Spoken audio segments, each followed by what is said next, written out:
Hey, how's it going? And welcome to a live stream. We're going to be discussing the OSWAs. Hopefully, I don't get my YouTube reviewer ticket taken away from me after this discussion. But yeah, we're going to be talking about the OSWAs. I've got special guests who we'll bring in soon. And yeah, I hope you're all well. I hope you're all got something nice in your glasses tonight. As you can tell, I'm once again nervous. I always get nervous at these things, and I don't know why, because when I'm in front of people, I can speak for ages, but for some reason, in front of a camera doing a live is extremely terrifying. So I've got a beer with me anyway. I've got a nice wheat beer, an Aldi special, and I've got some drams that I'm going to pour. Probably have one or two. See where the night takes us, because these will be part of tonight's discussion. So if everyone's okay, I feel like my headphones keep dropping out, but I'm not sure if everybody can hear me or not. If I could just get a little message in the chat to make sure everybody can hear me, because I don't know if these headphones are working. So yeah, if anyone can say that the headphones are working, that'd be great. And I don't know if my special guest can still hear me as well. Yes, so that looks like we're good. So I'll bring in the special guest. It is Jason. So here he is. There we go. I've got a sounding fine from Jimmy Jazz, so that's good. I'm gutted I Good missed you, stuff. Jimmy. Yeah. Yeah. Good Um, evening. yeah, how have you been? Same old, just a different day. No complaints. Yourself? How's things? Yeah, all good. Like I said, obviously quite get nervous at these things for absolutely no reason, but once we get a little bit of beer in me and a little dram in me, I'll probably be fine. Have you got anything in particular in your dram at the moment? No, I've just got a glass of water. But I will. I'll reach for something, perhaps. See how we get on. No, I've got a glass as I can well, see cup some as things well. that in the corner of my eye I should really go and grab, but one of them's Phil's cask, which yeah, I don't want to ruin my palate for the evening by drinking Irish whiskey. So we'll see. Irish. That's fair enough. You've got that Balmanac 15-year-old that I was on about the other day? I have got it somewhere. I don't think I've opened that one yet, but yeah, I remember that I like the label. And Balmenic is yeah, there's some good whiskey at Balmenic. I think I drove past it on Sunday, and Yeah. the signs out were advertising a gin distillery tour, which is such a shame, really. But yeah, Is that the is it Carora or something like that? Caro, yeah. Yeah. So it just seems a bit odd because they do make really good whiskey. Yeah, so we're going to talk OSWAs, see what your thoughts are on OSWAs, or your thoughts on award ceremonies in general, not just the OSWAs, but for people who don't know, the last 2 years I didn't take part in the OSWAs, and this year I was asked, I got an email asking to if I wanted to be part of it, and in the past I have been skeptical, and I have raised my skepticism in the past, but I thought, no, I'll go in, kind of dive in it, give it a go, and then comment on it. So I thought, obviously, we'd take this time to discuss some of the nominations as well as what I've put forward and what I would kind of change or add, in my opinion. Cool. That sounds good. Yeah. I'm not a big fan of awards. I think they're just a marketing exercise, particularly in wine and whiskey. They're there to. I think they're probably there to help people who may be new to whiskey and they need a bit more guidance. And I know, speaking to some distillers, they really see it as a marketing tool because it's a good way for. I mean, it is pay to enter. Not these awards, but in general, it's most you pay to enter. So you're going to get something out of it because they want you to come back. But they see it as quite a level playing field in a way because a small distillery can get their whiskey in and get like a gold or double gold, whereas you can't compete on a marketing scale with the Glenfiddichs of this world. So I think and you can see when you speak to them about some of the awards, they get quite excited and happy about it. So I get it from their perspective, but generally, awards are a complete waste of time. It was one of the things that came across my mind. I don't know if I was going to the gym or on the way back. I was driving somewhere in the car anyway, and I was thinking of, in particular, like the barflies, because awards for me are the same. They're directed towards new drinkers, and that's the issue with the majority of the awards. Is you see that gold, whatever it is, and you look at it and you go, yes, so what? It's just another whiskey that I'm probably going to avoid. But what I was thinking about was if the barflies and if people like that in particular, when they see this bottle or whatever that's got this stamp on it, the stamp of approval from the OSWAs, does that mean they're more likely to buy it? Because I'm still in the mindset, probably the same as you, is if I see a stamp on it, regardless if it's OSWAs or double gold or whatever, I'm not going to buy it until I've done my due diligence on it. I think we're probably most people are the same. There are certain people online you'll read and follow, and you'll link in with their taste buds and preferences, or you'll appreciate their honesty, or even circle of friends. You know, if Rose tells me a whiskey's really good, I'm inclined to buy it. If Phil tells me it's good, I'm not inclined to buy it. You know, so you know who to trust and who not to. And I think it's just a rites of passage in a way. But you know, would I buy if there was an OSWAS logo on the bottle? No. It'd probably give me some foundation as to, you know, the type of whiskey it appeals to, but we'll probably come to that, I guess, as we go through things, because you know, I mean, we're not going to see much chill filtration, artificial coloured whiskies here. You know, this is for people who are maybe a couple steps on in their whiskey journey, I think. Yeah, that's definitely one point to make, and thanks for raising it for me. Is like the OSWAs probably has kind of streamlined it in a sense to it has taken some nonsense out of it, because you get a lot of things that are voted for in these other award ceremonies that are almost just like cash. They've put an envelope in someone's hand that feels, because you think, how did that win an award? Because it's absolutely naff. But it seems like obviously the idea behind the OSWAs with the non-chill filtered and the price as well. I think the price is always a good point, because I think that nowadays as well people are heavily relying on price over other factors. But I'll see who's in the chat first. Just get a little bit of Modry, compadre. I always forget words. We've got Fraser Thistle here. Hi, Fraser. We've got Gav. Gav's in. It's good to see you, Gav. Hope you're well.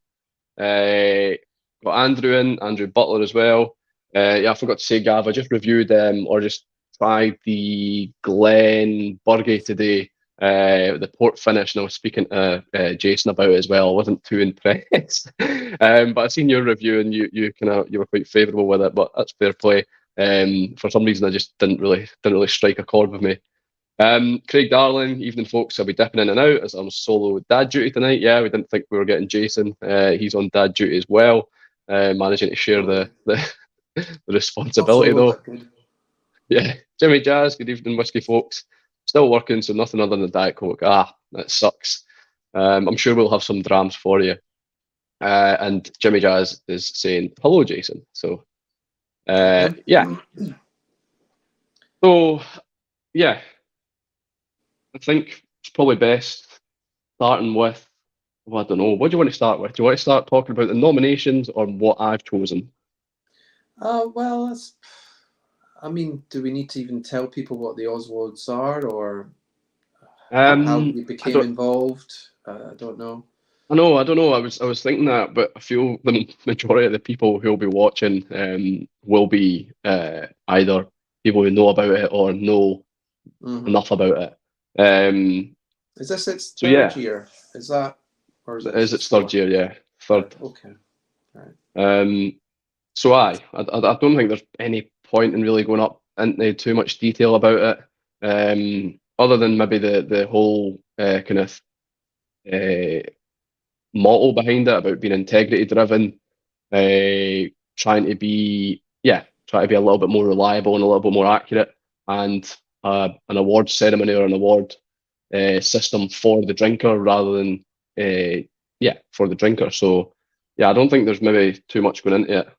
Like I said, I got an email this year asking if I wanted to take part, and just because of my skepticism of previous, I decided that I should take part before I can critique it. So yeah, before I can comment on it. Yeah, I don't get it. I've been asked to do awards in the past, but I always say no, it's just a general rule. So I think it's probably just best to lay it out. It will always be a no. So I've never been asked, and I've been asked for other awards, but it will always be a no. Not these awards, but I think some awards are a gateway for people to get into the industry and have acceptance and get cozy. And the amazing thing, not with these awards, but other awards, is I can't figure out these people who sit all day tasting whiskies, scoring them for an award. And I would think after my third or fourth drink, my palate would be gone for the day, and yet they've probably still got another 30 drams ahead of them.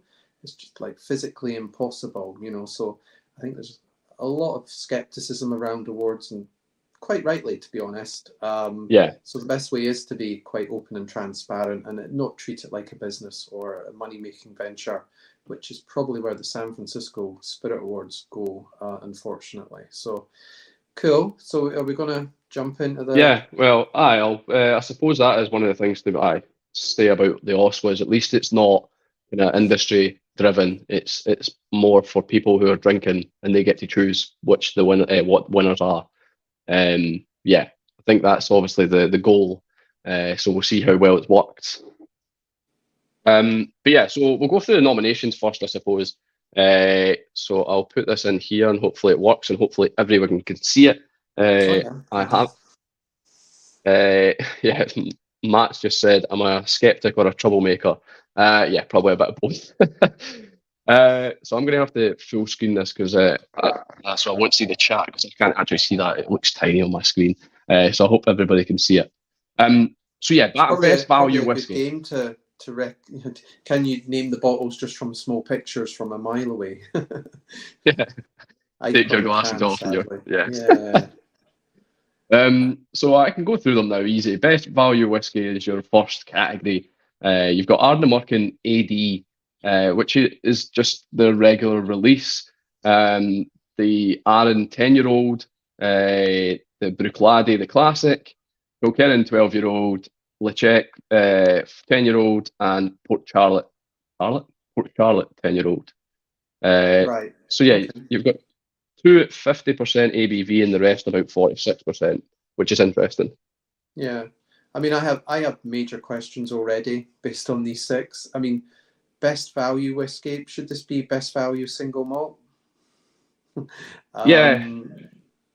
And to me, one distillate, one whiskey from one distillery. You don't want to have two or three distilleries hogging only 6 slots. You know, there are plenty of other whiskies out. So to me, I would only have one representing each distillery. So get rid of the Port Charlotte 10, which I find incredibly overrated, overpriced, and very thin on the palate. That's no interest to me. I'm not a big fan of the classic either, but you know, that would probably be the one everybody recognizes. Then you could get something else in from another distillery, you know, which would be great. Ardnamurchan's there, we know there's a big fanboy element around it, and that permeates through the OSWAs, unfortunately. But yeah, call it best value single malt, because that's what that looks like to me. Yeah, I don't think it says anywhere not to put like grains in or anything else. I think it is an open best value whiskey, but I think a lot of people probably do go for malts for some reason. The Port Charlotte, I agree with that. The Ardnamurchan comments as well. Yeah, I think there is a bit of fanboy and a bit of snowballing effect, which is inevitable, I feel, with Roy and maybe not necessarily Ralphie, because he doesn't seem to be doing a lot with Ardnamurchan on his channel, but with Roy, I think obviously if he's talking about Ardnamurchan, it's going to be fresh in people's heads, and it's going to be somewhat like not pushed, but popular because of that, which is fine, because that's the influence at that level, and it might be unconscious, but people are obviously voting for these things. That's. I mean, I've had Ardnamurchan. I've had several Ardnamurchans. I like their cask strength ones. Some of them aren't so good, the cask strength, but some of them have been really tasty. The normal release, I had a bottle. I've got a bottle. I'm struggling to finish it. I'm not really getting on with it. Is that the sherried one that came out? No, I didn't buy that. Stevie did bring that round for me to try, and it was nice. But to me, it just felt like a sherried peated whiskey. Yeah, I think there was quite a few bad casks in that blend, to be honest. I just Ah, didn't, it just sat. It didn't get with me. But, you know, I mean, it's interesting because obviously you look at some, I mean, how do they come up with the six? Do you know? Or as being part of it, um, how do they nail it so down to six? you've got 18, they call them core contributors, who I don't understand fully how their side of thing works. But basically, you get a list at my level as contributor. So the 18 core contributors, they pick, they must put forward their bottles. I don't know how many they put forward in each category, but they put forward a bottle or whatever, I assume. Then off the back of that, and this can be duplicates as well. So Kilkerran 12-year-old, that could be in 4 times out of, I don't know, 23 or 24 Hmm. possible outcomes. And as a contributor and the all other contributors, which I believe there's 56, they get to pick three in each category and also suggest their own, which we'll get to later. But that's how it works. So if I'll get the list of the best value whiskey, and I get to pick the three that I think should be the best value whiskey or enter my own. But I'm not sure So, how much traction entering your own gets because it's not obviously on the list. so are the 18, sounds like a pyramid or tier to me. Are the 18 known? Or are they, no? No, See, I don't think so. that's I mean, again, that's a bit of a red flag to me, honestly. I'm trying to be diplomatic, but you know, I did have a read of the website today, and they talk about a refinement process, which to me sounds like chill filtration. um, take the top six. Everybody has an equal vote. We live in a democracy. Take the top six from one each of a distillery. Let people decide what value is. I mean, values have something to, you know, means, I mean, some people out there probably think Macallan 18 is good value, and oh, you know, good on them, but it's probably not going to appear in this list. But No, I mean, to me, I mean, I wouldn't pick any of these value. I'd probably put the Kilkerran heavily peated over the 12, to be honest. I think that's good purely value. on But if you, value, yeah. yeah, but if you're talking about general value, then I'm probably going to lean more towards a blend like a Shackleton, or trying to think of some other blends I've actually had recently that have been really great. North Star have done a couple cheaper ones. Oh You know, yeah. there's a lot. Yeah, I probably wouldn't pick out a single malt as being value driven for me. But you know, we're all different, and I think Yeah. that's the thing. But it's a bit worrying that there's 18 people who are not dominating but leading, I guess, to a certain extent. So that would be yeah, a bit of a shame. But I I mean, do let believe that they change them. They've changed them each year. There'll obviously be a set amount. Obviously, like Roy and Ralphie will be there, but I do mm, believe they changed the 18 core contributors and they kind of muddle them about. I think that was said. But I'm kind of with you on it. It'd be interesting to see. I would be keen to see the actual logistics and the setup of it and how the list gets put together because even though I'm part of it I'm still on the outside with regards to that. And if you're wanting something integrity driven, which is great, and I appreciate it, and I think that's yeah, brilliant. But it really needs to be transparent as well. I feel, especially from someone who is on the inside, I can't see how that list formulates, and I might get told how it gets formulated, and that's fine. But it's interesting. I don't think there's enough discussion about how it all gets built up, which is, I mean, you want to keep some secrets so that you can actually, so that somebody doesn't copy you. But I don't think many people will try and copy this because it is a big scale. yeah, it's a lot. I mean, don't discredit the work that goes into this and the presentation. I mean, they do seem to like a medallion as well. You know, take the medals off the images, please. You know, put them on at the end. You know, not just now. I mean, that's just a wee thing for me, but you know, you can't dispute the work, and I suppose that's the way why they've had to filter it down to, you know, a select number of Yeah, bottles. Because, you know, but I mean, ideally, you would open it up to the public as a whole and say, right, vote for, here's the 6 categories. You know, which whiskey would you put yeah, in, and then some poor sap at the other end's got to go down and put them all into the appropriate boxes where they fall for the votes. But yeah, yeah. Because I mean, only getting six is a little bit. it is a little restricted, but then can you really blame them for not wanting to like put in so much more effort? Um, I don't know, maybe not effort, but it probably is a lot of work. Oh, it Uh, will be, and yeah, I think from my perspective, obviously, I've had some involvement previously with websites and stuff, and I remember when the OSWAs came out the first year, it felt a bit rushed, a little bit. right. Um, it didn't, I think it was. I'm not sure how long it's been in the planning for, but it felt a little bit rushed, and I thought, first year trying to get things right, and I think part of the issue with the first year was it was more YouTube. So they were seen Yeah, as a YouTube award, rightly or wrongly. Online, online covers everything. So I think it could have got a broader base. Even when I was yeah, looking today at I think they do list all the people that are voting or who are, I hate, not celebrities, but you know what I mean, people who are into their yeah, whiskey. I have to say again, there's still a YouTube slant there, or there's a few podcasters and a few other individuals, but it's all about balance to me. So it's an yeah, interesting selection. I have to say, I mean, obviously you'd expect something from Campbelltown there. You'd expect, I mean, Brookladdy are a big brand. A lot of people identify with. Ardnamurchan have definitely got the fanboy and are really connected with this sort of demographic. And yeah. Aaron as well, And I and I've think. yeah, Um, and I've got to say, like Ardnamurchan, from a point of view of like how they're doing things and how they're going about things, I've got no issue with that. I think they are um, trying to be a kind of one of those brands that are honest and open and doing the right thing. It's just some of their whiskies haven't really um, yeah, I, uh, I'm, aye. I think they're overrated. I mean, personally, I've had some Ardnamurchans that have been really good and some that have been pretty average or lackluster. And I think we just need a bit more honesty around that, and a bit more Yeah, balanced appreciation, because you're going to get that single cast. You're going to get some great ones. You're going to get someone that don't hit the mark. Springbank released Duff single casks as well, so everybody can do it. yeah.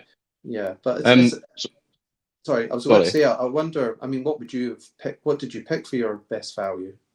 So I was gonna it probably does make I should have done an actual slide in between, but so I put Great, one with a medal on it. Excellent. so I'm pretty sure, yeah.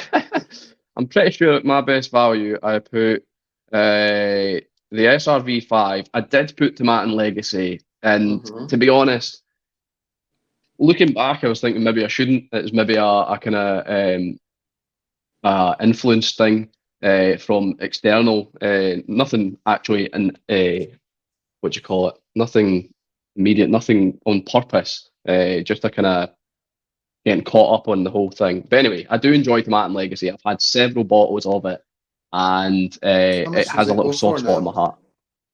You can still pick it up for about 35, 40 pound. Okay. It's not one I've bought in a while, but when I've had it, like you say, it's been solid. Tomatin's a really Yeah, good distillate, so it's been a solid pick. I've not and had yet. I Hmm. also put this. I've got it. Like I maybe need to send you a sample of this. It's just so nice.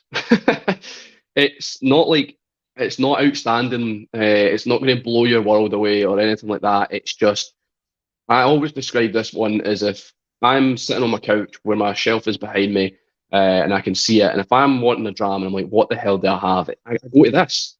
It's just that easy, and it tastes nice. And yes, it's not their own whiskey, but who cares? It Yeah, shows that they can deal with casks and buy yeah. pure And we things. both, yeah, Anyway, we both know Ryan as well there. So, yeah. you have to disclose that as well. But I'm sure he does. Does a good thing. And the Thompson Brothers blend as well has just been really great value. Though they've had to they held off putting their prices up for ages. Still, I've recommended that to loads of people, and you can't go wrong with it at all. So that's good value. No, No, some good picks. the price has been like you say that it's went up a little, but it's 48.5%.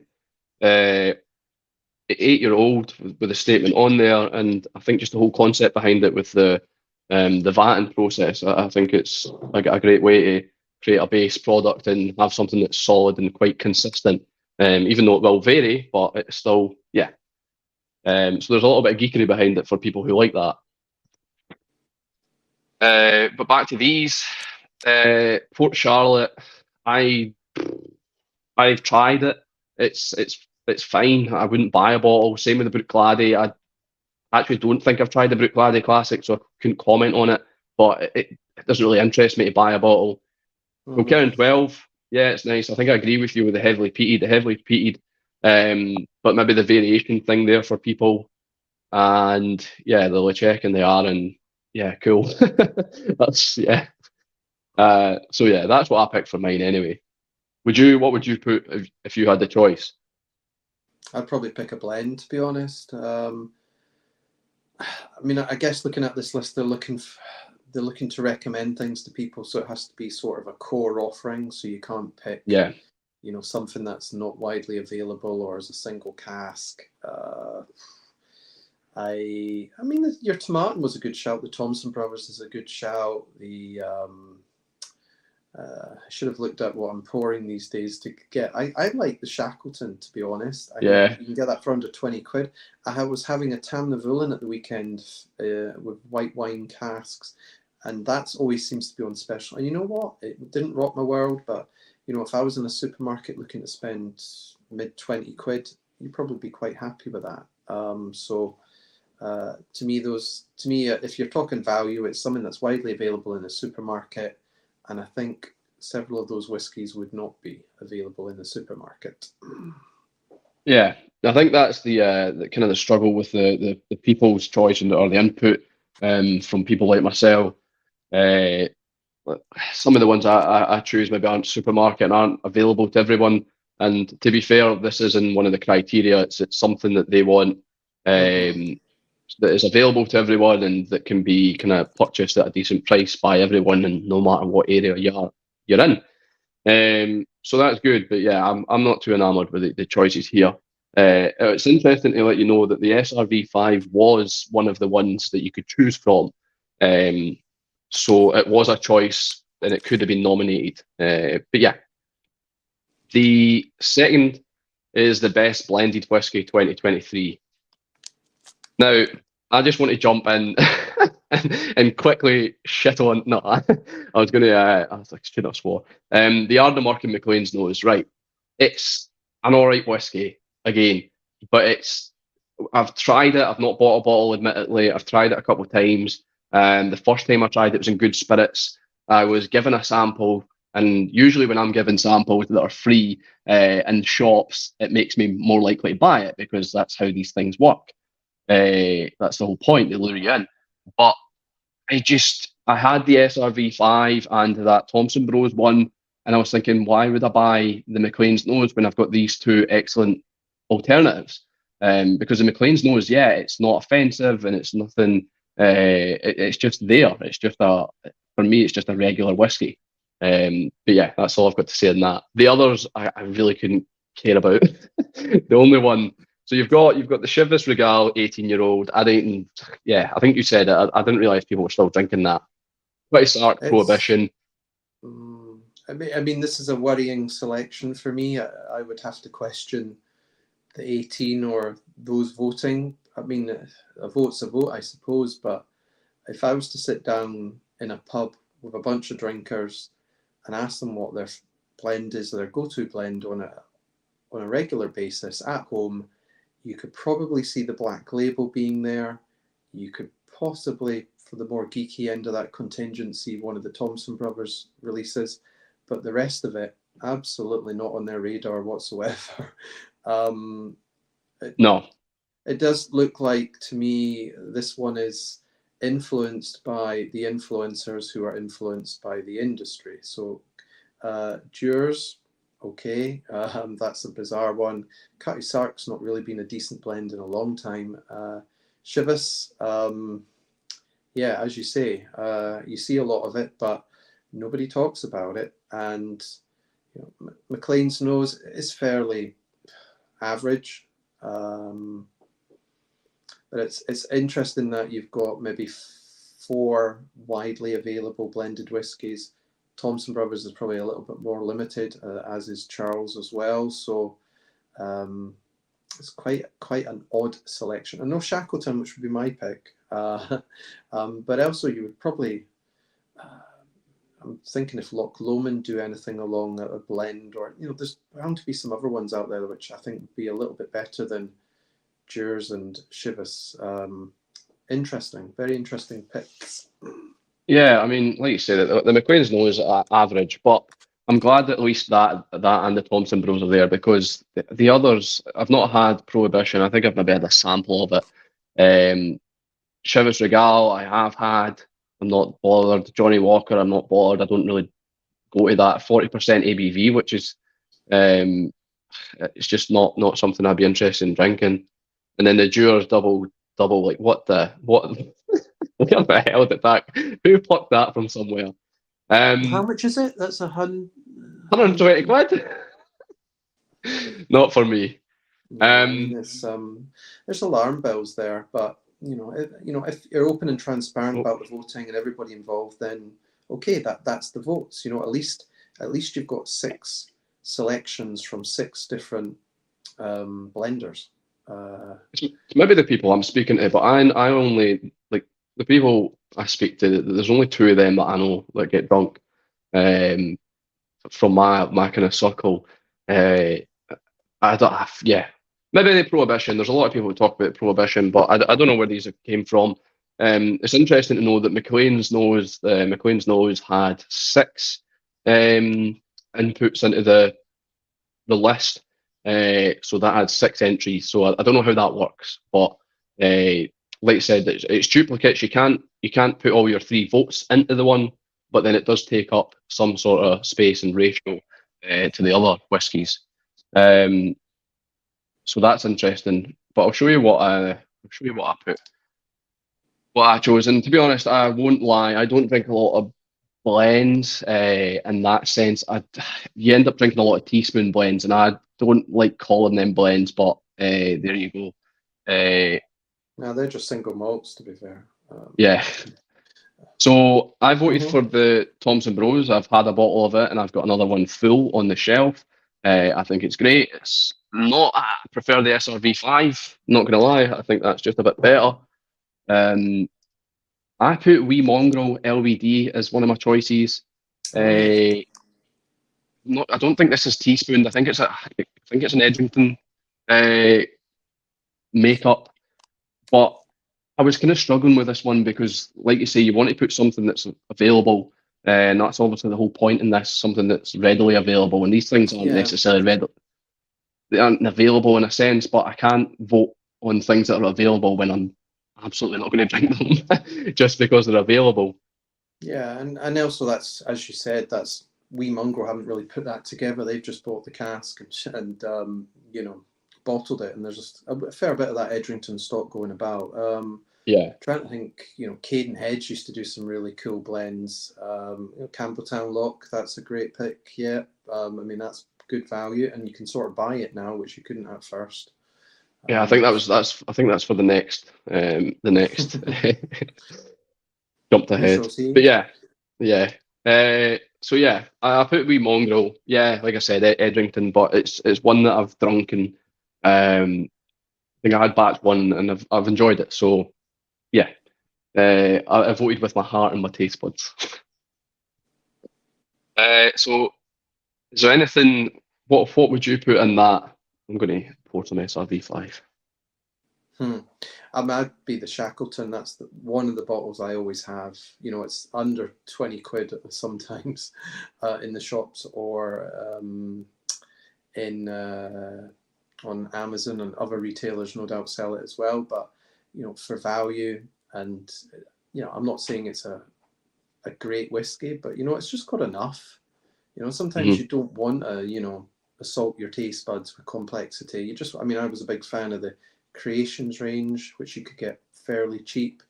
I like the grain, so I don't mind it when the grain comes through.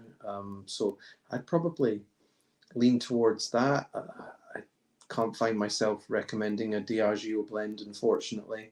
Probably the same with Chivas. So I'd probably be looking for, again, like Thompson Brothers, a small scale independent who are putting a blend together. I think it's exciting. We're going to start seeing probably more independent bottlers doing their own blends. Like I said, North Star have done it. I think What Whisky are looking to do more of that. So to me, it'll be really exciting to see what they come out with, because the Thompson brothers have been learning as they go along, and yet they've shipped, you know, 2 different styles of blend, which have gone down really well with people because they're tasty and they're affordable. So Yep. there's a market there, and hopefully more people will jump in and show us what they can do with stuff. You had the Jack Lowry one. I was looking to try it, but I just had too much. I couldn't justify buying a bottle. I saw But that it happen was in Vanessa at the weekend. It looked good on the shelf. I have a bottle, but I get my bottle shipped down from Dornoch when I've got a box of 6. So I think it just came last week. So I'm gonna polish off something before I open that. But it looks. I mean, I'm sure it's going to be a good blend. yeah. And that's all. You know, you're not expecting it to rock your world. You just want someone really nice to sit down with, like an old pal, and just reacquaint yourselves and enjoy it, you know, without having to think too hard. And I think that probably is one of the reasons people have put this McLean's nose, I suppose, is. But I just think it maybe is one you can switch off to as well and drink, like you say. But when I had it, I just felt a bit underwhelmed, a little bit too much hype for me.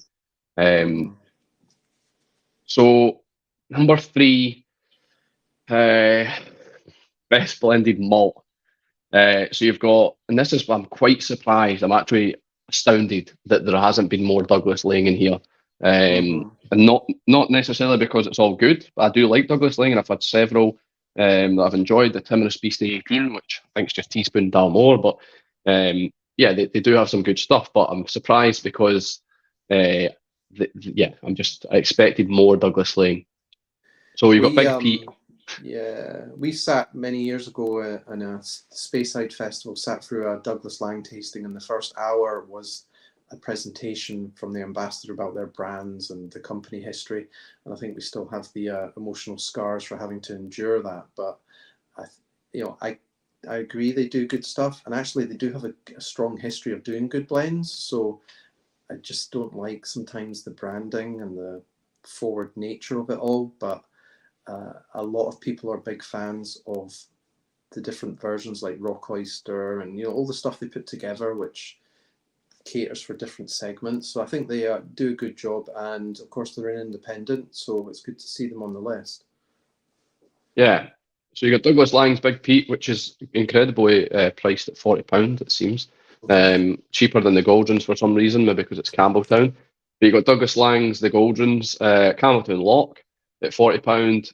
2 Compass boxes now. I don't understand the first one. The Compass box, no name, and that's not why I'm struggling with it, because it's got no name. It's £105. And it just looks like all package. You just question who's influencing the influencers of the awards, because fair enough, one Compass box, get rid of the other one, but you're telling me you need to spend over £100 to get a best blended malt whiskey? No, you don't. Not in this age. Not with that one in the bottom right corner that shows you, or even Douglas Lang in the top left. It's it's odd, very odd inclusion. But Compass Box again are very good at working the online contingent and appeal to a certain people. So yes, it's good they're included, but maybe not their strongest. Is it Spice Tree? I think is the one a lot of people seem to enjoy, which is a little bit cheaper. I had Spice Tree. I quite enjoyed that. I've had that Orchard one that's there. It's okay. It's okay. It's a nice one, but it's I've had the Spaniard, which Stevie had it, and we kind of went through that at quite a quick rate. That was quite an enjoyable whiskey. I thought that was crap. Did you? Oh well. I thought there was really poor cast management on that one, but it just shows you everybody's different, you know. But I wouldn't touch a bottle of that stuff. Well, we went through it at quite a quick rate. Maybe it was just getting better with the more we drunk down, the more steaming we got. Filled it up with someone else. Okay. Yeah. So I think one of the reasons Compass Box as well gets a lot of traction is the whole transparency side of things, where they tell you everything that's mixed in it. I think that helps maybe gain a little bit of traction, but I've never bought a bottle. I've never owned a bottle. Both the Spaniard, the Orchard were tried at Stevie's, and the Spice Tree, I had a sample of it that was from Master of Malt. So it just goes to show you. And And then Thompson Bros, yeah, it's back on the list, which is great because it's cheap and it's a blended malt and it ticks all the Mhm. right boxes. Yeah. Uh, I know the brothers, known them for years. So everybody knows that, and I make no secret of it. But the whiskey stands for itself. I don't need to hype it. You drink that, and I've poured it for people, and they've immediately gone off and bought a bottle because they think that's great value, and it is. It really is these days. Not the one above it. no, yeah, Andrew's saying I must have confused. Yeah, I think I have confused it. The blended malt one was probably for Mongrel.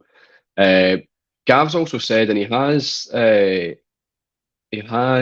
recommended them to me before, is Woven, good yeah, the Edinburgh blender. malt. Yeah. I've been meaning So to get round to Woven myself, but it's like their prices. I know they're 50 cl bottles, but their prices, when you take that into account, there's the cheaper end and there's the more premium. But I'd like to try more Woven, but it's just cost. Another one actually is worth mentioning is it Turntable. Um, oh they're yeah. doing some really interesting things. I've been quite impressed by them, so that would be a recommendation. Roy did say anyone could ask if they want to see under the bonnet. So there you go. You can just ask and all will be Just stick it on the provided. website, and there's the end of the bonnet question. The no name contains a lot of Ardbeg, so there's the price Mm. reason. I was wondering why the hell it was so pricey. So my choices for the best blended malt were the wee mongrel, which I got confused, Campbelltown Lock, and yeah, I picked the SRV5. So did I pick anything else? Oh, yes. Now I put this in the. I don't know if you've had it. It's 43%. It's pretty sure, yeah, matured and I've seen these. I've seen them on the shelf, sherry. but yeah, I've not gone. Yeah, I remember you saying, but it's Uh, there's so yeah, much now. it's maybe a bit reliant on the sherry, but I think it's a good blend, a good makeup, and the cask is there's no issue with the cask.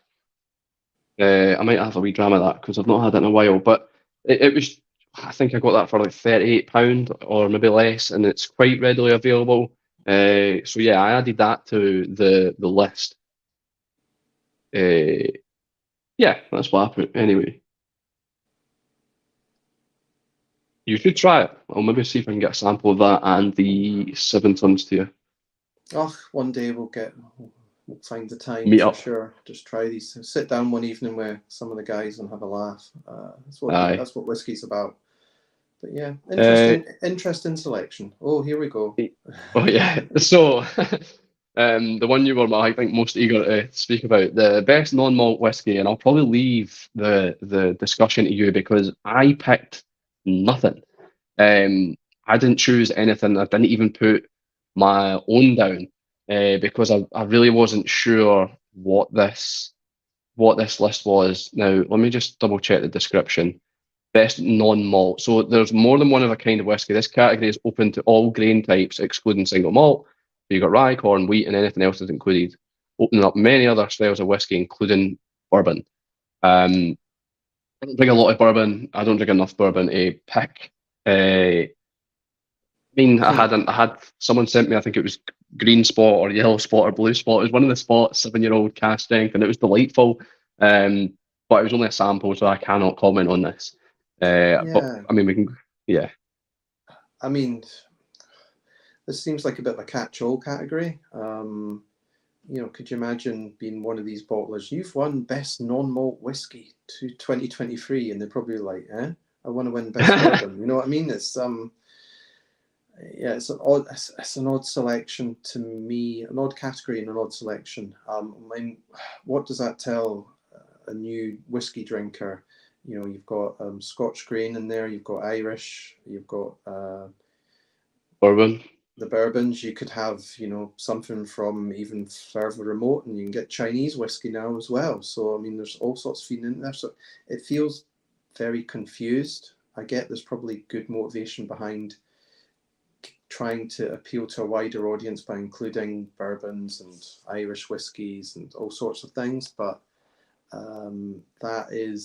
that's odd selection, I have to say. This is probably during the awards ceremony where most people would go to the toilet if they were needing, and they probably think they haven't missed anything, which is a shame because, you know, I mean, I'm a big fan of Wild Turkey, but again, we've got 2 Wild Turkeys there, and you're telling me non-malts from across the world. Yeah, it doesn't feel right. And also probably a lot of people are fans of that Loch Lomond, which is really good value for what it is. So it just feels like an odd assortment.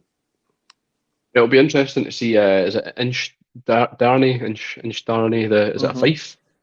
Interesting to see what they're doing because we had a session with them not last Fife Whisky Festival, but the Whisky Festival before, and what they were, their new make, I'm sure it was tasty stuff, made from oats and rye and all that wonderful weird side of things. But I'm not sure. You might need to enlighten me here. Blue Spot 7-year-old, is that malt or is that grain? Because don't ask you me might not know. It's about fine. Irish whiskey. Yeah. Oh, no. Yeah, where's Phil when you need Phil, him? if he's watching, is probably shouting at the camera right now. So, he's too busy to watch. Someone in the chat will tell us. I or just remember Google someone getting really excited about the different coloured spots when they came out, and I couldn't really care less. Yellow, green, and blue. Probably not the cheapest either. So it's £85. I mean, yeah, you're right. Yeah, I've had the Elijah Craig like that, or one of the other big giant Irish distilleries behind it, probably.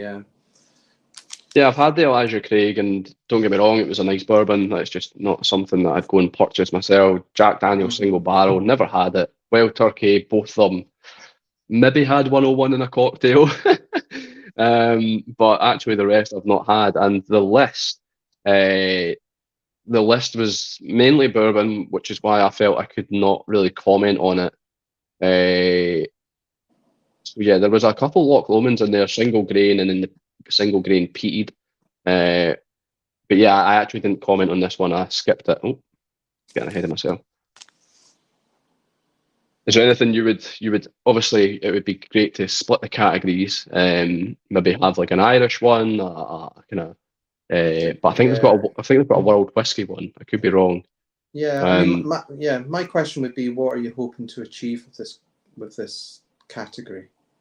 You know, yeah. What's but like you say, if you were behind it, you know, other than trying to reach out to some producers that might not get a look in.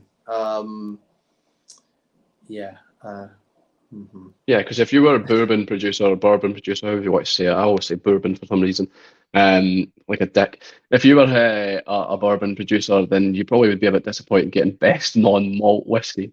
You'd want best bourbon, but there you go. So there's nothing to show with regards to what I chose because I didn't choose anything. So the next one, if I'm right, is best distillery. Now, there are some great ones here. Ardnamurchan, of course, which is fine. I've got no issue with it. Ben Romack, yes, I've been ushered into enjoying more Ben Romack, and I'm glad I have been by certain people and my like friends, not industry. I've bought the Aberdeen whiskey shop single cask, and it was fantastic. The 10-year-old's lovely enough, but yeah, they seem to be doing a lot of decent whiskey and a lot of good things. Bruichladdich, yeah, whatever. Glen Scotia. I can't understand Glen Scotia personally. That this category confuses me a little when I see Loch Lomond here. They seem to be want to do the right things, and the person, I can't remember who's like involved. The guy, Colin, is it someone or whoever it is who does like a lot of good stuff that I see on Facebook all the time. But what I don't understand is they don't do tours. Normally, they don't do tours. So for me, best distillery has to be something that provides that experience, that tour, that comfort. So I can't see. And yes, they've got to be affordable. They've got to be producing good whiskey, but it doesn't have to be the be all and end all. I think best distillery should be something that provides like quite a few things and not just, I don't know. I find it a little strange that Loch Lomond's there personally, and then Springbank, of course. Springbank's got to be there. Yeah, it's I mean, I don't think Ardnamurchan's best distillery, by the way. Particularly if you've got, as you just flickered there, we've got a new distillery category. To me, it feels better there. So to me, you can't be in both and come through. You just dropped out a little. Yeah, sorry, I wouldn't have Ardnamurchan in there. I would, if you're nominated in new distillery, then you don't feature in best distillery, because that just doesn't feel right. I mean, I get what you're saying about Ben Romick. They do really good whiskey. They've embraced more single casks and consistently really good. And it's interesting what you say about the visitors' experience factoring into why you would vote for a best distillery as well. I never thought of that. That makes sense for a lot of people. Bruichladdich, I mean, nobody talks about Bruichladdich anymore in my circles. No, I'm confused. They seem to have been very stagnant. They haven't really done anything new, or I'm sure they're going to do something on Terroir again or something. Glen Scotia's one that I've had a lot of criticism about because they're embracing more of a premium end, and I had a few friends moaning about some of the people they'd hired to lead some of their tastings recently, these whiskey celebrities, which actually don't do anything about the brand or know much about it or bring anything to the experience. So I think Glen Scotia are starting to go down a path that's well trodden, but it was probably not a good fit for them. Lomond, yeah, I actually do. Michael Henry actually did invite me along for a tour at the distillery. That's it, Michael. That's it. Yeah, I've never taken him up on it, but I would love to go sometime because obviously everything happens on that site, and it would be extremely interesting to visit. But yeah, Springbank, of course, that's going to be there. You would expect it to be there, but yeah, I must have had. Yeah, I would probably say I have issues with quite a few of those, but again, that's just we're all different. We all have our own personal preferences. I mean, I like Dao Yuan, but I can't really justify Dao Yuan being on there because Diageo don't do anything for them. No. So they're totally off the radar. So again, you're looking at bottles you can get widely available.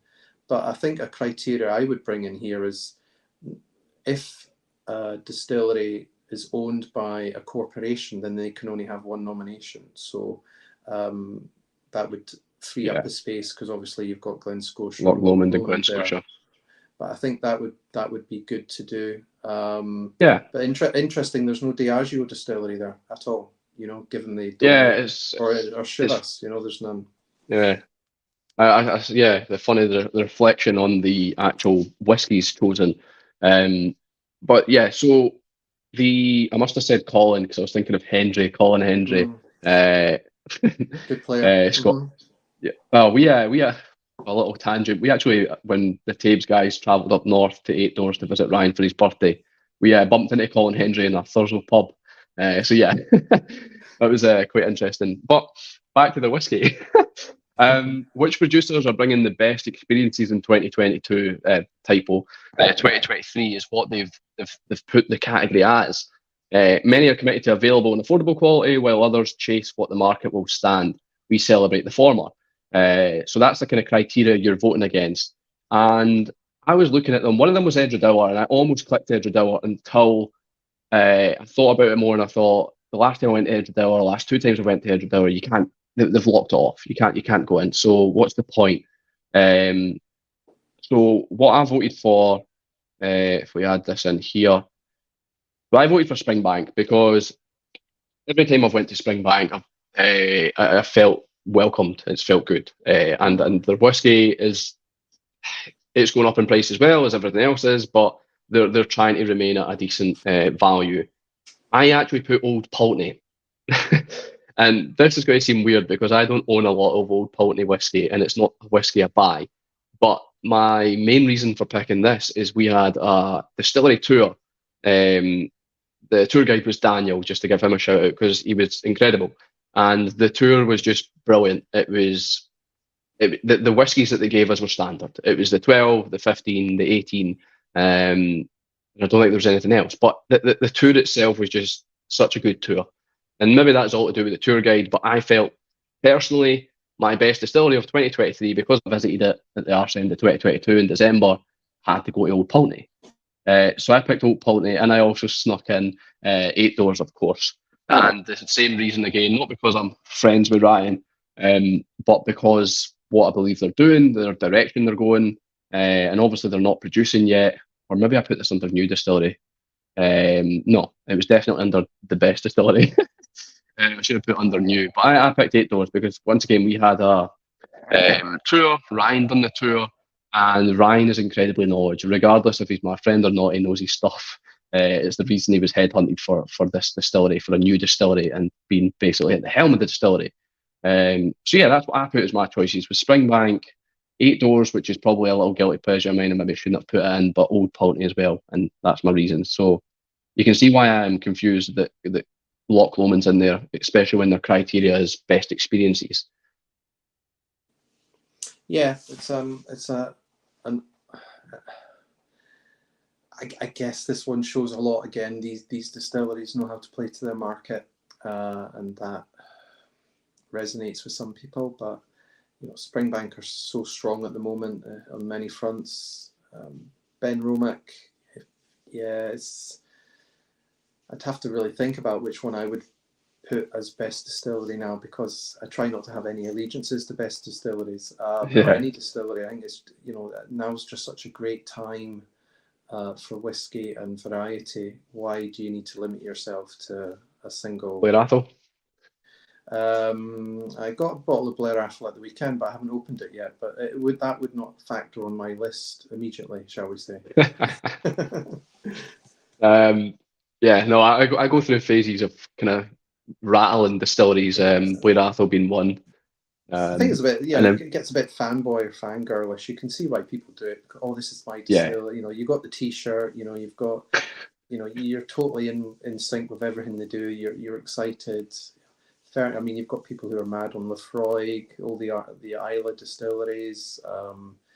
Ardbeg, huge following. You've got Kleinleach. you've got all sorts. So there's a distillery for everybody, but probably not so many on that list for myself. It's very easy to get fanboy. I mean, I was going through it was more of a scientific experiment, shall we say, of Blair Athol, of distilleries. And Blair Athol do have some terrible whiskey. But then because I was posting a lot and drinking a lot of Blair Athol, I soon got tarnished. Not tarnished, because I do love the distillery. I think it's a great location, a great little distillery, and they do produce some good whiskey. But I got given a fanboy kind of tag. Then he jumps out and back in again.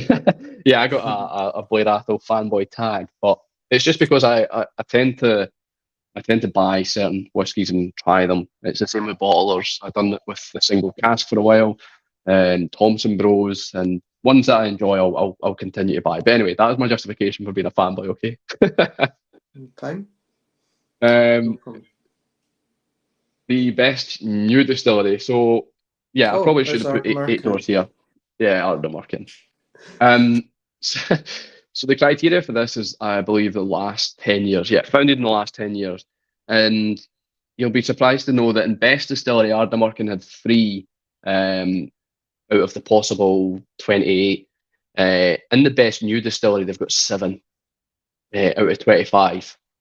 So yeah, it just goes to show you the kind of the ratios, and I'm not sure how they're worked out. I maybe do need to ask Roy.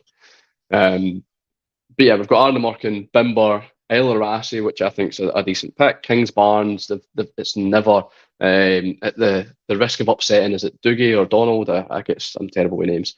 Kingsbarns never hit a tone with me. Lag, yeah, whatever. And Lindors, I've not really enjoyed that much either. So Raasay is the only one there at the moment that I can say maybe. Yeah, it's a difficult selection again, to be fair. I mean, Kingsbarns, they've suffered because they bottled too soon. I think I think they will have a really good whiskey, but it needs time. Lag, I've not had too much of, but peat can hide a multitude of sins. Lindors, I mean, they shot themselves in the foot with all that Russian money initially, but I think they've managed to untangle themselves again, bottling too early. And the King's Barnes and certainly Lindors, they're releasing a lot of single casks, and some of them might be really good, but I think a lot of us now, if we've been burned once by a release or from a distillery, we're reluctant to go back and spend 70, 80, 90 pounds on a bottle to get burned again. So those ones, yeah, interesting picks, I have to say. Rassi, again, they embrace this market. I like some of the things they do. I haven't had enough really to form I've done a couple of tastings with them, but I'm still very much on the fence. Bimber, of course, do some great stuff. I just don't know about the long-term maturation of it, where it's going to go. But interesting selection as I get loads of pop-ups on my screen. Yeah, sorry, that was James just saying two of my favourite in the whiskey scene. That's very generous of you, because I know Jason is grumpy and I can be a dick. So, yeah, I didn't choose the list. Let me just double check. I didn't want to show this list because at the start of the, which is quite interesting, someone mentioned about you can ask Roy how it works and it's fine, and he might divulge that information vocally or in some sort of written form. I'm not saying this is an interrogation. It sounds that way, but at the very start it says don't share these options. Don't share them. Which is fine. I can sort of understand it as he doesn't want, or they don't want it to be replicated, I feel. But what was I going to say? Yeah, I didn't choose any on the list. There was Ardnamurchan, of course. There was a Argentinian distillery put on the list, best new distillery, which is interesting. And there was a couple other, Torre Vague and Sons of Vancouver. So there's obviously some sort of American influence there. But for me, I only put Eight Doors as as my distillery, new distillery. And I believe Roy has commented on this before. They've commented, the OSWAs have commented on this before and said that they don't put Eight Doors down because they're not producing their own stuff. And I can completely understand that. I've just put it down because I believe the direction they're going is great. How they're releasing whiskey, the pricing seems to be on point. So that's why I put them down. But I don't know if you heard me, Jay. I was just saying that the list that gets put out, you're told not to share it, which is somewhat understandable, I believe. Maybe not wanting people to kind of copycat them, which is fine. But I was just saying the reason I brought it up is because out of the 25 put forward for me to pick 3 out of, I didn't pick any. There was an Argentinian distillery and Sons of Vancouver put down, which was quite interesting. I've never tried either, but that's interesting that it's getting that reach. But yeah, the only thing I could think of was Eight Doors as new distillery because none of these distilleries have really went out and seeked. Yeah, it's an interesting selection because I mean Lag have dropped straight in there, and they haven't been bottling long. I think for me it'd be interesting to see next year because obviously we've had Harris come online, you've had Holyrood, you've had Ballindalloch. Interesting things about Ballindalloch and Harris is they've waited, unlike some of these distilleries before they've bottled. They haven't bottled it 3 years, they've waited 5-7 years, so that'll be interesting. But so if a distillery wins this 1 year, can they win it again the next year? Yeah, there is a little bit of feedback on your mic, but I understand if something's going on in the background, that's fine. But yeah, there is. I think Ardnamurchan won it last year. I'm pretty sure they did. I could be wrong. So I don't think there's an issue with a distillery winning it twice in a row. But like you kind of touched on, the fact that it's in best new distillery and best distillery, how can it be in both? Surely it's either a new distillery or an established distillery. So I find that a little bit confusing, and I don't think it'll win best distillery. It'd be very shady if it won best distillery and best new, because it's a little bit too coincidental. But I don't know. I don't think it should have been in, or there should have been some sort of it. And I know this is trying to be person driven and contributor driven, but it seems a little weird that it's in best distillery and best new. I don't know what people's thoughts are in the chat. After 3 years, they go dormant for a year. And Whiskey Whims was the Argentine one La Alessandra. I'll tell you the now. It was Casares, Casares.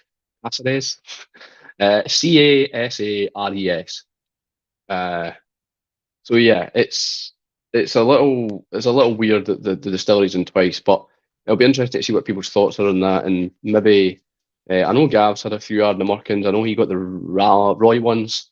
I tried one of the Roy ones at the pot still, didn't really enjoy it, but I just don't think I'm the biggest fan of Ardnamurchan, and maybe that's my own thing to quarrel with. I would, if you win it 1 year, you don't win it, that's you out of, you're only new once, you're only a virgin once, you can't keep repeating it every year. So to me, one strike and you're out. So it just, especially at the moment where you've got so many new distilleries, then let's celebrate that and, have somebody else in there, because there's, I'm a fan of Dornoch, as you know. I've had a cask there, but it's not something you can buy off the shelves, unfortunately, just because it's so small. And there's lots of other really small distilleries out there who don't have the clout of some of those names. So yeah, it's What can you say? I'm not sure what I would probably pick for best new distillery. I've actually got some Ballindalach to open this week, so that might be my pick. I'm just or even Harris. I think I should get around to this weekend as well. So it'd just be good to try these things, and I wouldn't pick any of those really immediately. Get back. Oh, I must have missed one. All right. Oh my God, have I missed a few? Or where's there it is, best new distillery. No, there we go. We're fine. So, very interesting selection. So it'll be interesting to see who comes out on the top of that one. But my money would be on Ardnamurchan, obviously. Yeah, I was saying I don't think Ardnamurchan will win the best distillery. So I think it will have to get best new. That's just the way I see it. Especially the clout it's got, the following it's got. But the next category, which is one of my favourites, to be honest, is the best independent bottler.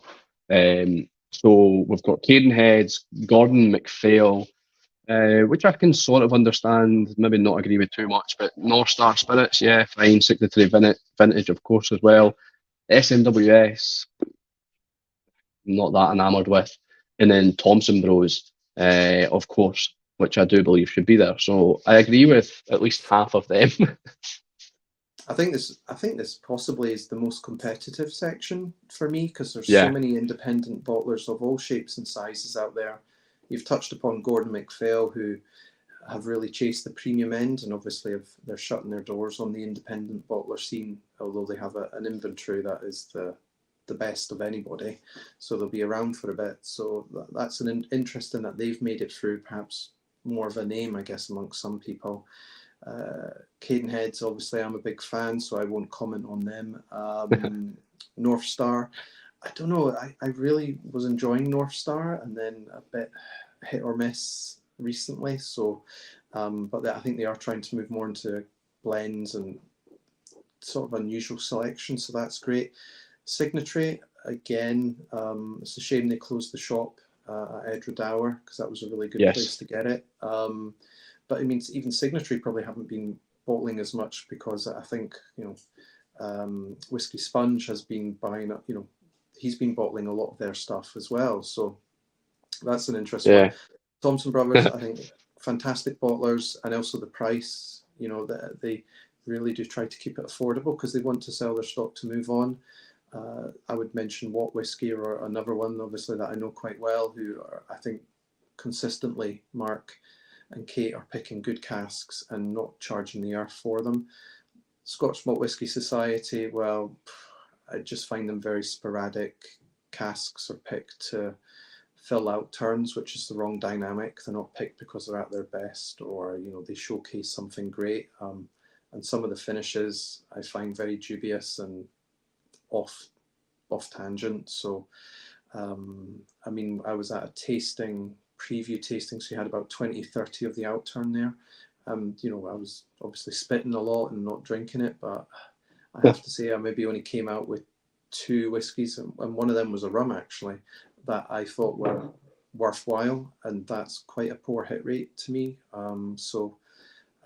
Yeah, I think there's a lot of really good independent bottlers out there at the moment, but if you were to give me a piece of paper and a pen and tell me to write down 6, I probably would give you 2 or 3 off that list, personally. Yeah, I'd probably agree. Mosley's just saying G&M is widely available across the pond, which is I can understand this because it's open to everyone, and that is fair enough. I can understand why some of these are there. It did Yeah, only they've get got a big 2, warehouse in America. They filled just before Brexit.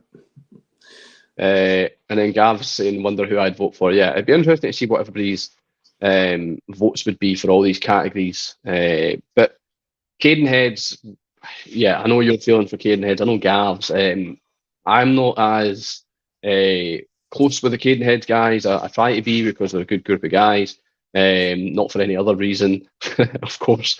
But And girls. and girls, yeah. Guys are guys. Guys is just guys is for everyone. But yeah, the whiskies they tend to come out with are. I mean, I've not been the tasting set you sent me. Been enjoyed some of them, but I've not been overly impressed with the set as a whole. But generally, Cadenhead's hit the mark. Gordon and MacPhail, yeah, they're a premium. I've had some good whiskey off them, of course, but it's not a whiskey I tend to go for. North Star as well, they've got great whiskies. I've purchased a few, but it's not one I actively seek. Um, Signatory Vintage, like you said about the shop, it is a shame they closed the shop because I mentioned in my Edward Dower review that their shop is like a Willy Wonka of distilleries and wonderful casks and wonderful different whiskies. And it is a shame they've shut because it is a fantastic shop with a lot of offering. SMWS, I'll wait until you're back with SMWS. I'm not sure if you're listening, but for me, SMWS, just for everyone as well, I feel that it's a newbie or a new person concept, new person to whiskey concept. It gets you started. You get a subscription service. You go to these exclusive pubs, and that's the main reason to be into it. The kind of first initial socializing and getting into whiskey and the whole anonymous aspect of the bottles. But for a more experienced drinker, for someone who's been drinking whiskey now, I just feel like it's a little bit of a gimmick. I originally, when I first started drinking whiskey, wanted to join. So I thought, this is great. This is fantastic. And then I realised that I didn't want to join because of that. And I know you remember. I'm almost certain you remember anyway. And then Thompson Bros, yeah, I've got no affiliation with the Thompson Bros other than speaking to them now and then, but they are producing some great stuff, quality stuff. There was a time where I thought they had maybe dipped in quality with a few bottles, but other than that, what I've had, and it's been very little bad bottles, like extremely small percentage, but the majority of their stuff is fantastic. And the pricing, like you say, the pricing's amazing.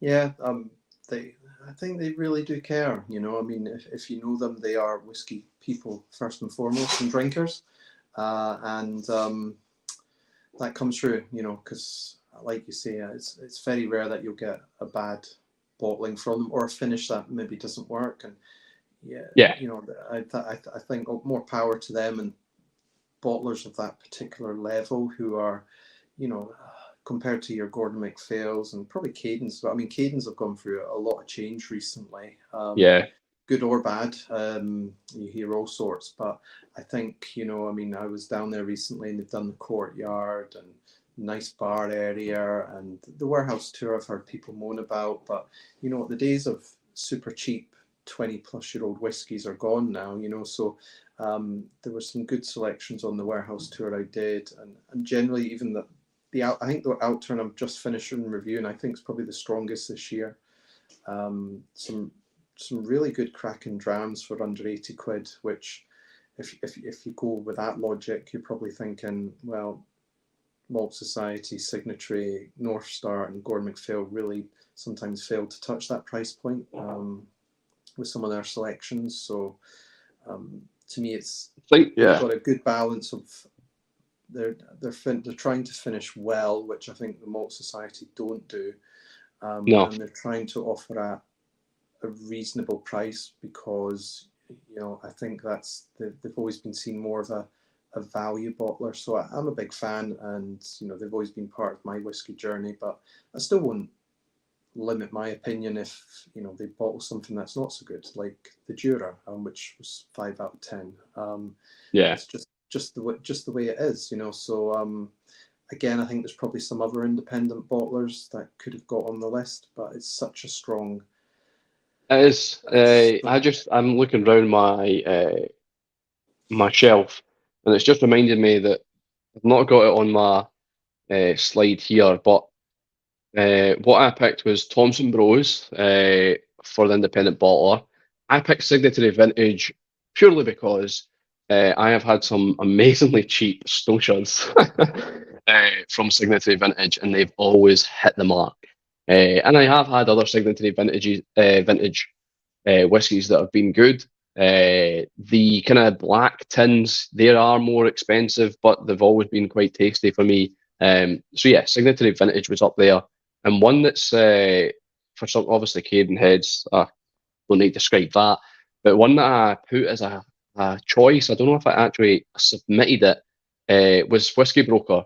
I don't know what your opinions are on Whiskey Broker, but I feel like they are affordable, and a lot of the times it's quality. I mean, some of the times it can be naff, but I've not had it often enough to say that I wouldn't buy again from Whiskey Broker. I've not bought recently. He's probably more the budget end, and I've had independents who charge a lot more and moan about the prices that he charges. But I've had some really poor finishes from Whiskey Broker, but also some slightly tired casks. But I mean, if you're paying, if that's reflected in the price, then you're probably quite happy with it. Yeah. And I think again, given you can see his business continues to go strength to strength. Not just warehousing for a lot of distilleries across Scotland, but bottling and taking on a lot of that back end for distilleries and bottlers. I think he's doing a really good job, and I think the whiskey will just keep coming for him. And if you're looking for more, I mean, I used to the Bladnoch days when we used to go down and fill a carboot of Bladnoch whiskey. There would possibly be some of the old Bladnoch Forum bottlings in there. So it was all about value, and that was probably a precursor to Whiskey Broker. Yeah. Good times. Is But yeah, I probably wouldn't have picked them, to be honest, myself, but I can see Yeah. why somebody would. I mean, it's just so many independent bottlers now. It's really hard to pick There is. out I was looking around my shelf. I had penned in Rare Find because I've had some spectacular whiskies from them, but it was a difficult one. The Whiskey Broker, I think I penned it in and took it out. But I believe he's looking to do his own distillery as well. And he did mention to us when we were down there, he was saying that I don't know how true this is because surely this would be terrible marketing, but his choice of cask is purely just basically going down a list and picking the cask and deciding to bottle in it and sell it in it. And it does show in some of the whiskies. I do believe that, like some of the whiskies in the casks, like you say, are tired and are just a little bit. But when you pay, I don't know, £80 for a 25-year-old Tobermory, can you complain? Yeah, exactly. So it's probably, I mean, there's something for everybody across the bottlers here. You've got the more corporate end, which is the Malt Society and Gordon MacPhail. You've got the more established names like Cadence and Signatory. You've got the young up and coming geeks like Thompson Brothers, and you've got the craziness of North Star. If you've ever hung around with the guy behind North Star for an evening, it's a riot. He's some character. So yeah, and again, you just wish all the best to those smaller bottlers who are trying to build a successful business, because those are the ones that certainly I look towards, and I'm really excited for. So the next category is Best World Whiskey 2023. There's Blue Spot again, which is interesting. And got no issue with that. Really, I don't really know much about Blue Spot. Uh, I've not got my screenshot, so I screen grabbed what are my choices so that I had it for my own reference, and then also I've used it in this video. But I don't think I picked in this category either, because I predominantly drink Scotch, and think John Paul was the only bottles that I've bought consistently, but I've stopped buying them. Is it Indian? I've stopped buying them because I just feel like they're oversherried. But I Yeah. was enjoying them for a while. But I've not really bought anything.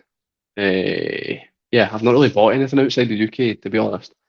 So you've got Blue Spot there, Indri Trinity 3 Wood, the Cavalan, which is bloody 200 quid. Uh, even just looking at that, not even knowing how like it tastes, I can see it's sherried by the looks of things, but 200 quid, what the actual, what's going on?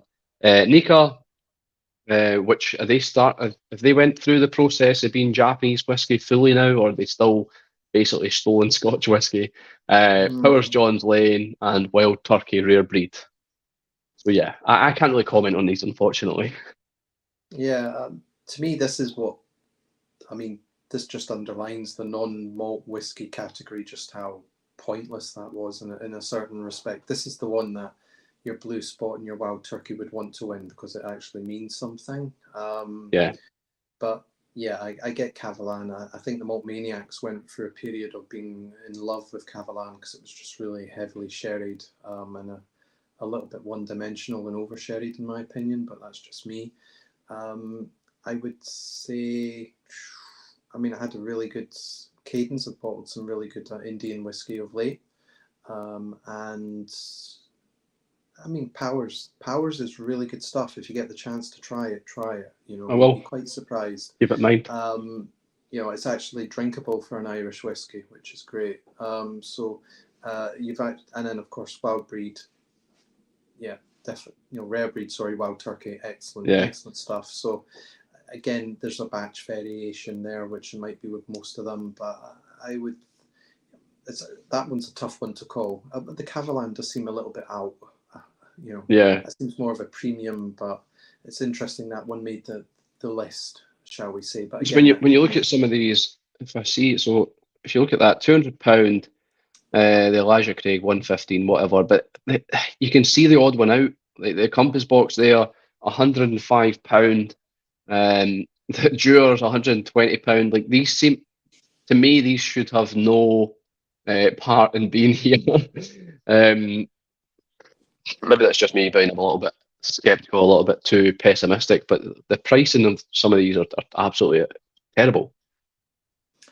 it's interesting, which just shows you, you know, that the voting behind it must be interesting as well. You know, I mean, what you should do is get Roy on and you know, and speak about you know, is he surprised by some of the things that pop up in the top six? Because I I'm surprised, you know, there's maybe not more of a European representation on that on those six whiskies there, you know, but maybe that's a With reflection that there's not the voters maybe aren't taken from the sorry, the European side as much, but there's some really good European whiskey coming out now. So Yeah, it'd um, be interesting to see, because I feel like this year has been quite stagnant with this distillery. Last year it was quite prominent, and the year before, and what I mean with that is the influencer side of things. So McMyra or McMira, whatever you want, they were heavily socialized, like all over Instagram, all over everything, sending mhm. samples out left, right, and center. And admittedly, they sent me a bottle. I reviewed it, and then I took the review down because I felt dirty and I felt terrible. Um, but they were everywhere.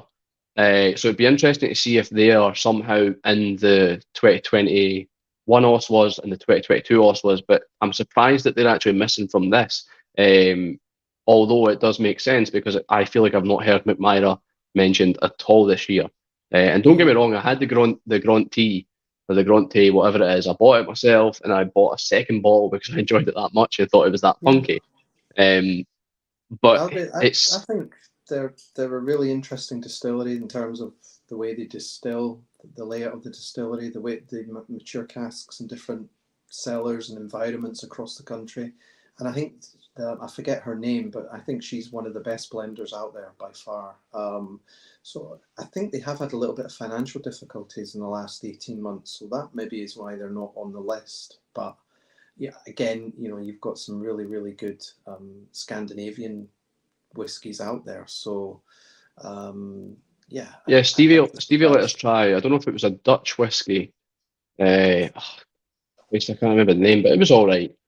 I'm sure it was a Dutch whiskey, but like I say, I can't remember the name. Andrew's Hmm. saying Yoike has been 100% Japanese whiskey since 1934, and Cavallin Vino Barrique, using Portuguese wine barrels, not sherry, is bloody gorgeous.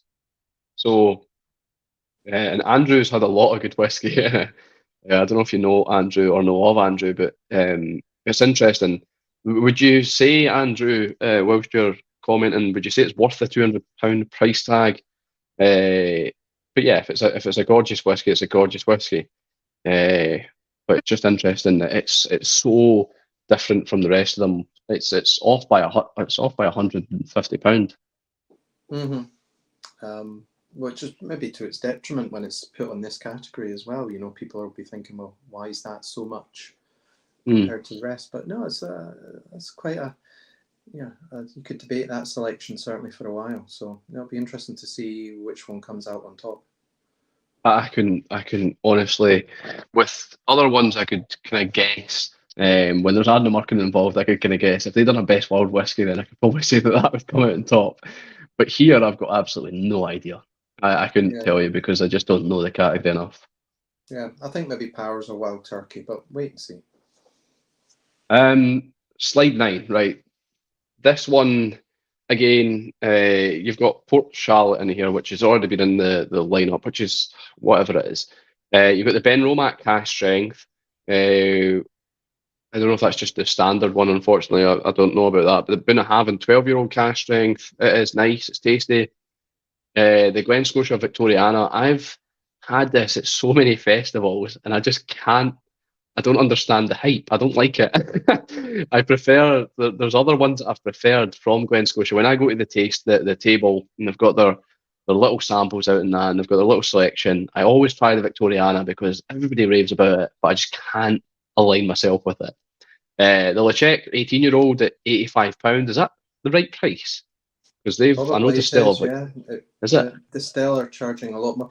I mean, what you were touching upon about the fanboy element and distilleries maybe having a fashionable sense. So far, I've yet to see a Deanston across any of this, which Yeah, I'm you know they surprised.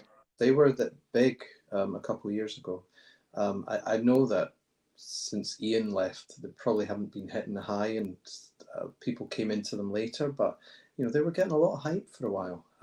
Just hasn't But happened that, for them. It looks like. yeah, it's funny because I feel like they were definitely in the last year's OSWAs. I'm almost certain of it. People were going mental for the Morrison's one, the red, was it a bourbon? What was the Which cask? wasn't very good. Yes, people were going mental for it, and it was all hype, and it was all that snowball effect that I've touched on. Um, but yeah, I went to Deanston Distillery. It was a great distillery, great Hmm. tour. Yeah. I did enjoy it, but I've not really purchased a lot of Deanston, and I think that's reflective of the whiskey from me. I've not enjoyed. I think I had the Virgin Oak. It was okay. 18-year-old is decent, but it's not a distillery I want to explore. Um, that's just me. But Yeah. you got Port Charlotte there again, and Springbank 10. And if I'm honest, I've not got a slide for what I voted for, but I think it was just the Springbank 10. I can't recall. I would have put like that Balmanac 15-year-old because I thoroughly enjoyed that this year and I completely rattled it. And I was thinking about putting this Edgedower 22-year-old Barolo cask finish, but it's just too expensive, way too expensive. It does not Hmm. belong in this list and it doesn't belong here. But that's my best Scotch whiskies of 2023 so far. So the only one I could vote for was Springbank 10. And that's probably the heavyweight of that list. I mean, Springbank 10 is, for me, is the pinnacle of blending from Springbank, but also in terms of value and what you get. And also, you can get it if you're lucky. Yes. it's not a dogfight like some of their releases to get one. But it's interesting again, we don't have an Ardnamurchan here because I thought this would probably have popped up here. Or maybe I was another expecting one the of those, sherry. yeah, one of those more fashionable type whiskies. So that's interesting. But again, Port Charlotte, really? And I get the Buna, a lot of people really enjoy those Buna releases, so that's understandable. I get what you're Yeah, and saying about unfortunately, the Glen Scotia. Again, there's been a lot of hype around that one over the years, and people love it. But I mean, I look at the price tag and I think I can probably get better value elsewhere, and value is a thing for me. And also touching upon what you said about pricing on some of the categories, isn't it interesting that there isn't like a premium bottle in this selection, which you would think this is the yeah, the section where best. a premium bottle would get away with it because it is charging you for that wonderful experience. Well, no Diageo, no Dalmore. Well, Um, I did struggle with this one because I always think of like what my whiskey of the year is going to be in that. And that's the like best whiskey of 2023. Like the Springbank 10 comes out every year. They're going to have a 12-year-old. Like I don't know. Are they asking for? Unfortunately, I've not got the screenshots either. I've not got the screenshot of the description, what they're looking for, or the list that you could choose from, or what I actually put. And I can't remember. But I don't. Is it core releases? Is it releases you're getting out every year? Because I know that the Springbank 10 has variation. Obviously, cask strength ones will have variation, but these come out every year. So is that really the best whiskey of 2023 if it's came out 2022, if it's came out 2021?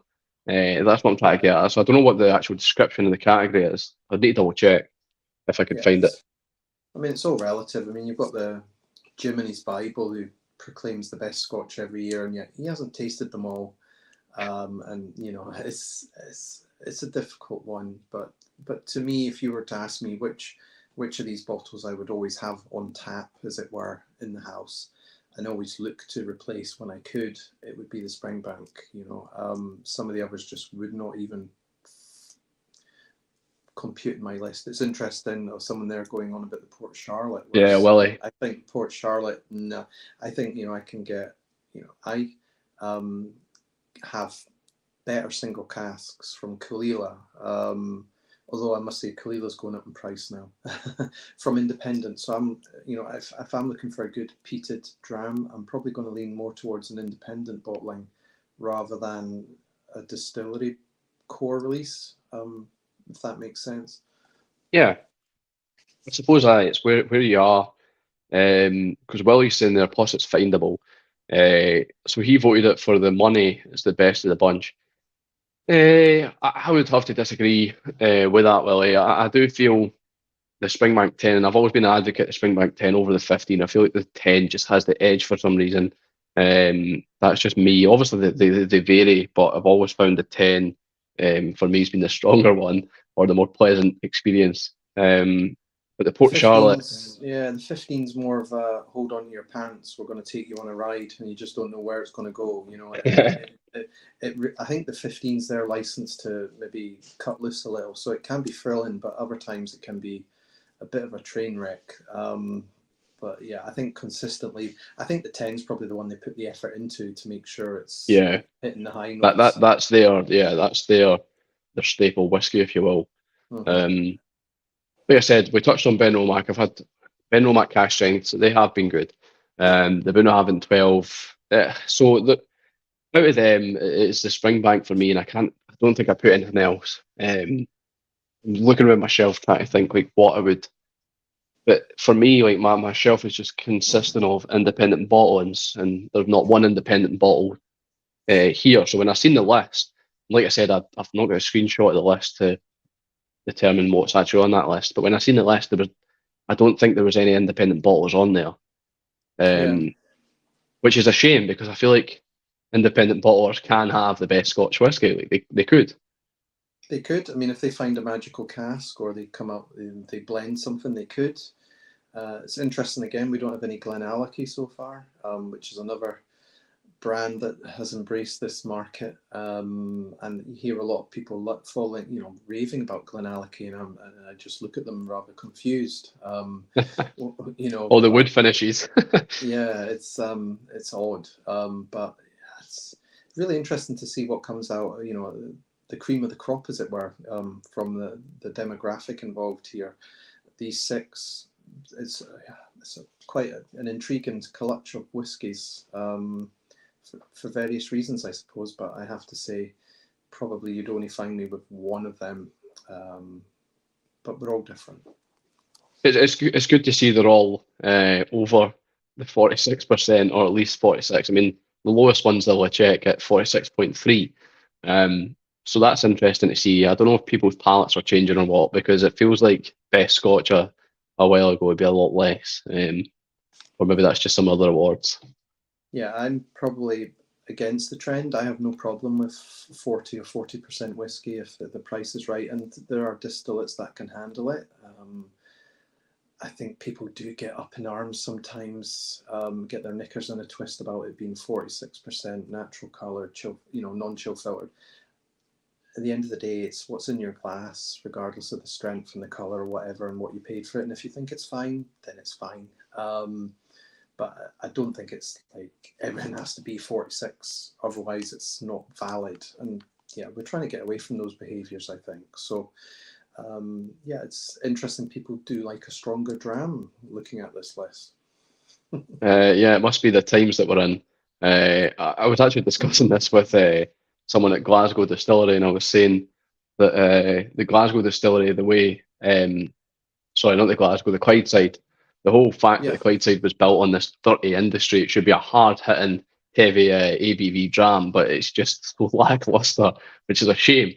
I don't know if you've had much of the Clydeside, but yeah, it's a I little, had, I don't know, yeah, I was there a couple of weeks ago and we tried the Bottle Your Own, which was a red wine finish, I think maybe 3 and a bit years old, and it just a bit rubbery, and I was polite enough, but the woman could tell I didn't like it. But she was like, red wine casks are so divisive, and I went, yeah, they can be, but clearly, I mean, what you're saying, and it's very young whiskey. It's not ready, but we're going to stick it in an red wine overactive to cask to booster it. give something. But yeah, it's just the market at the moment, and it's these things sell, so we just have to move with the times and find the good stuff for us. Well, that's just been through all the OSWAs, been through all the categories, and my nominations and lack of, and maybe uneducated choices. But what I've chosen is what I've chosen, and it'll be interesting to see who wins, what wins, um, and see if I get any feedback off this video. So yeah, Yeah, it's been thanks good. for I mean, joining. that's been cool, just to talk and hang out for a bit. I think people want to talk more about whiskey and get involved rather than having a less interactive experience. So it's nice to talk about things, and some of us are cocooned in our houses, never getting out, even with COVID gone. So it's cool. I'm always around to talk about things when I can, when I'm not researching a lost distillery in Inverness. But yeah, I mean, I won't probably be watching the awards ceremony. I'll probably just look at the list when somebody releases it. But Yeah, yeah, I it is mean, interesting. As yeah, sorry, people as could I was probably play saying, the OSWAs bingo or something and write down the ones you think are going to win and see if they're yeah. right. It'd be interesting. And there's no criticism of the people. I love the idea of something being voted by the public for the benefit of the public. I just think perhaps maybe needs a little bit of tinkering or a little bit more transparency in places. But if those things if those are the top six things, they're the top six things. So that just shows you how out of touch some of us are with the market these days. And maybe we're all on different journeys. We all like different distilleries. We all shop in different places. We're all in different parts of the world. We're very lucky in Scotland. We've probably got pretty much, the pick of the bunch. Griffin. So we're very fortunate we've got this whole range. But because we've got this whole range, we probably don't see some of the smaller things. So I think, yeah, just enjoy your whiskey. At the end of the day, that's the main thing. Yeah, well, you've summed it up perfectly. So we'll end on that note. So yeah, I think that's all we've got to say, and I really need a pee. Um, so yeah, thanks for watching. I've been Stuart, this has been Jason, and this has been Whiskey Whims. So yeah, I'll see you next time, and I hope you've enjoyed the live, and I hope you've enjoyed the discussion. So thanks to all that have joined in to watch us. See you Cool. later. I'm off for a dram now. Thank you.